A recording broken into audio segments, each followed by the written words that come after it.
ನೋಡುತ್ತಲೇ ಸತ್ತು ಬಿದ್ದ ನೂರಾರು ಕಾಗೆಗಳಲ್ಲಿ ಕಾಣಿಸಿಕೊಳ್ತು ಮಾರಕ H5N1 ವೈರಸ್.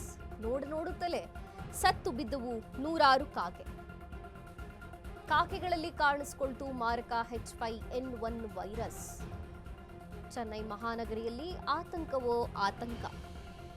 ಹಕ್ಕಿ ಜ್ವರ ವ್ಯಾಪಕವಾಗಿ ಹರಡುವಂತಹ ಭೀತಿ ಉಂಟಾಗಿದೆ. ಹಕ್ಕಿ ಜ್ವರ ಸೋಂಕು ಹರಡುವಿಕೆಯನ್ನ ತಡೆಗಟ್ಟಬೇಕು ಅಂತ ಕಸರತ್ತು ಕೂಡ ಶುರುವಾಗಿರುವಂಥದ್ದು. ಚೆನ್ನೈ ಮಹಾನಗರಿಯಲ್ಲಿ ಹೈ ಅಲರ್ಟ್ ಪ್ರಕಟಣೆಯಾಗಿದೆ. ಮೃತ ಕಾಗೆಗಳನ್ನ ಹೂಳಲು ಮುಂದಾಗಿದೆ ಪಾಲಿಕೆ. ನೋಡ್ತಿದ್ದಂತೆ ನೂರಾರು ಕಾಗೆಗಳು ಸತ್ತು ಬಿದ್ದಿವೆ.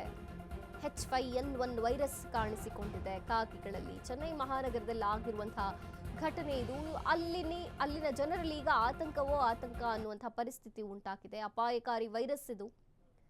ಚೆನ್ನೈ ಮಹಾನಗರದಲ್ಲಿ ಹೈ ಅಲರ್ಟ್ ಘೋಷಣೆ ಆಗಿದೆ. ಕೋಳಿ, ಕಾಗೆ ಮತ್ತು ಕಾಡು ಪಕ್ಷಿಗಳಿಗೆ ಈ ಸೋಂಕು ಹಬ್ಬತ್ತಂತೆ. ಹಕ್ಕಿ ಜ್ವರ ಅಂತ ಕೂಡ ಇದನ್ನ ಕರೀತಾರೆ. H5N1 ವೈರಸ್ ಇದು ಪಕ್ಷಿಗಳಲ್ಲಿ ವೇಗವಾಗಿ ಹರಡುತ್ತಿದೆ. ತೀವ್ರ ಅನಾರೋಗ್ಯ ಮತ್ತು ಮರಣ ಪ್ರಮಾಣವೇ ಇದರಲ್ಲಿ ಹೆಚ್ಚಿನ ಸಾಧ್ಯತೆಯಲ್ಲಿ ಕಂಡು ಬರುವಂಥದ್ದು. ಚೆನ್ನೈ ಮಹಾನಗರಿಯಲ್ಲಿ ಹೈ ಅಲರ್ಟ್ ಘೋಷಣೆ ಮಾಡಲಾಗಿದೆ. ಪಕ್ಷಿಗಳ ಜೊತೆಗೆ ದೀರ್ಘಕಾಲದಲ್ಲಿ ಏನಾದರೂ ಸಂಪರ್ಕದಲ್ಲಿದ್ದರೆ ಹಂಗೆ ಮಾಡಬೇಡಿ ಅಂತ ಕೂಡ ಈಗ ಎಚ್ಚರಿಕೆಯನ್ನು ಕೊಡುತ್ತಿದೆ ಅಲ್ಲಿನ ಸರ್ಕಾರ.